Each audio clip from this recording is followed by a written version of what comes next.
If you want to remember things faster, quicker, and better each and every time, having an acronym can do the trick. However, there's an even better way to create acronyms, which is what I was thinking about just recently. I was like, what if there's a way to create acronyms that, first of all, are based on what I want them to be, not what someone else has created, and this allows me to create them in a way that I can actually remember them. This is when I turned to ChatGPT. In this video, I will show you what I created and also give you case studies and examples where you might want to use these acronyms. So let's get right into it. So here I am in the acronym creator, and this is basically the instructions that I gave it. If you haven't used custom GPTs yet, we go to chat.openai.com/GPTs, and then you can create your own GPT. And this is the empty screen that you will see. What I will show you here is the GPT that I've created to help me create acronyms. So these are the instructions. I said I'm looking to create cognitive reason and SOP I'm building. So I want to do this either by creating acronyms that represent each step in the process. The acronyms can either have repeated words in the steps or something resembling a word. Then I gave some examples. I said, for example, if I'm speaking about a dating process, I can come up with AAA, attraction, acknowledgement, and addiction. If I'm speaking about a trading system, I can use the WIN system, standing for wait, investigate, and nap. And I got this from one of Kennedy's programs. I was going through that.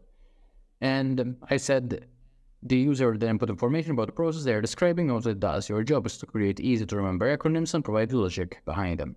When you create the acronyms or framework, list the ideas the user provides as subpoints within the acronym. And then I gave it another more detailed example. So, for example, if I have an editing process in the script, which is a video editing program, I said these are the steps, so I import it into the software, I generate transcript, convert it to portrait mode, and all of that, so on and so forth.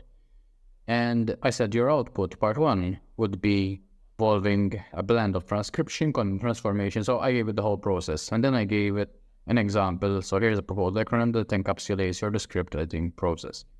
Actually, I used this in another ChatGPT window. I gave it this, and then I got this output. So I used the ChatGPT out as the input to this GPT, if that makes sense.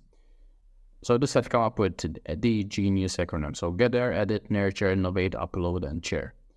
I gave it another example. So this is how I gave the example right there. Now, if I close that, I enabled web browsing, though there is really no need for that, and I enabled DALL-E image generation. I thought that might be useful, but technically these could be disabled as well. So this is what it looks like. So let's say I can say, what input do you need? And it says it needs a list of steps, it needs a purpose for each step, the overall process or team, and preference for acronym style. If you have any preference, you can let me know. So I said, give me an example of a sample input and what the output you create will be like. And it said this would be the sample input.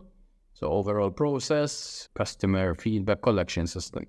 This will collect, analyze, report, implement, and evaluate. The purpose, again, is adding information to each step. And the output could be creating the SCARE system, which stands for collect, analyze, report, and evaluate.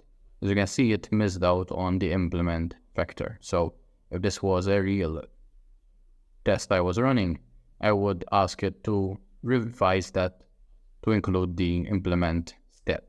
Let's start out in a different situation. I want to describe the process to feed my dog in the morning. I follow these steps. I open the dog food box. I grab the measuring box. I put a rough estimate of the amount of food. I weigh it.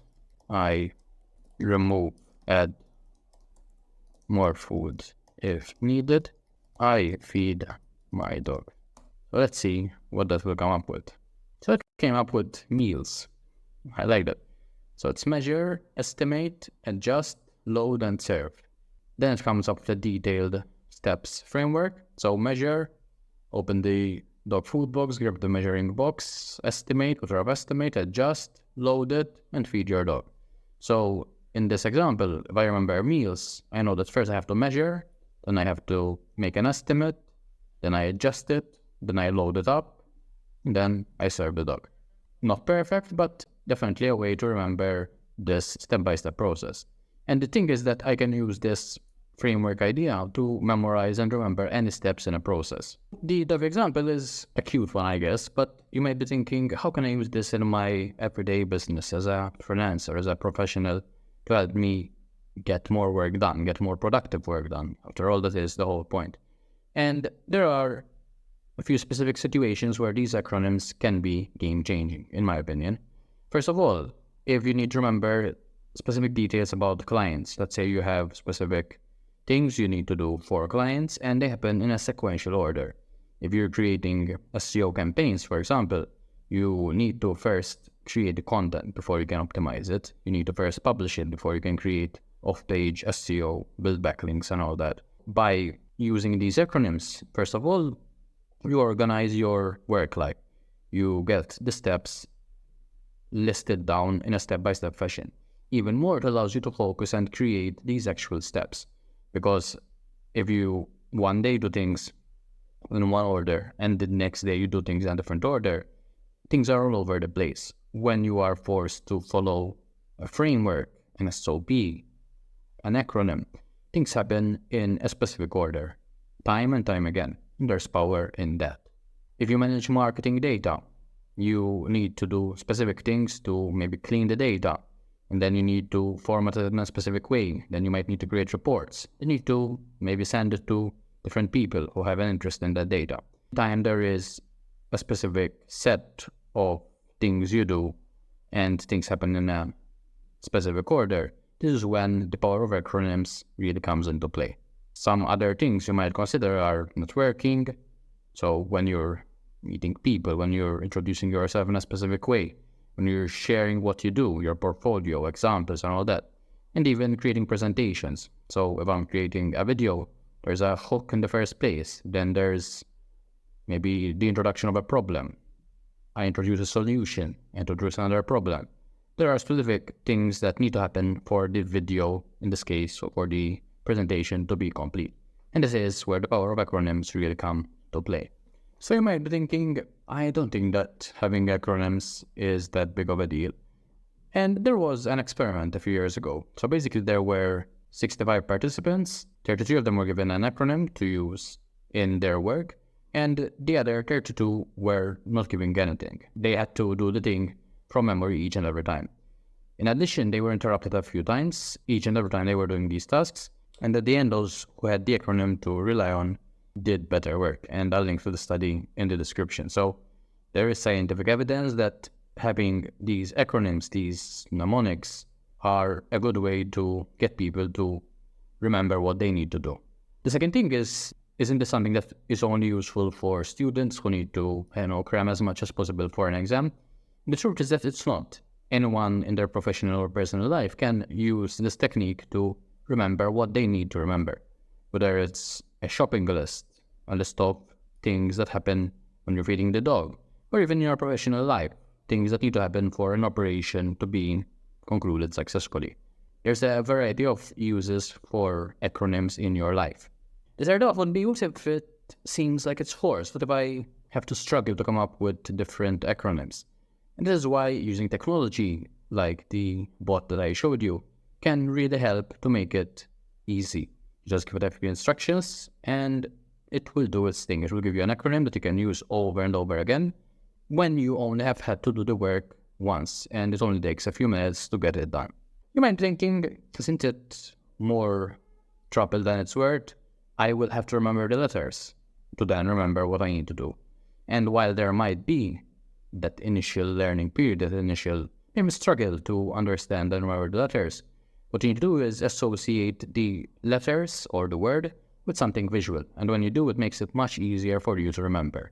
If I have the word meal, as in the example that I used to describe feeding my dog, thinking about the dog eating its meal in the morning as it puts its head down into the bowl and makes a mess all over the place, that is very visual. It's very easy to remember. So I remember the image, and the picture and the visual. I remember the word, and then I remember what it stands for. So I hope you found this video useful as a freelancer or any professional looking to use this in your professional life or even in your personal life. If you want to remember things like a shopping list or anything else that might be of use in your daily life. If you found this useful, let me know, hit the like and subscribe so you don't miss future videos. And in the meantime, check out the link in the description if you want to start your freelance journey with the checklist that will show you how to do just that. I'll speak to you soon.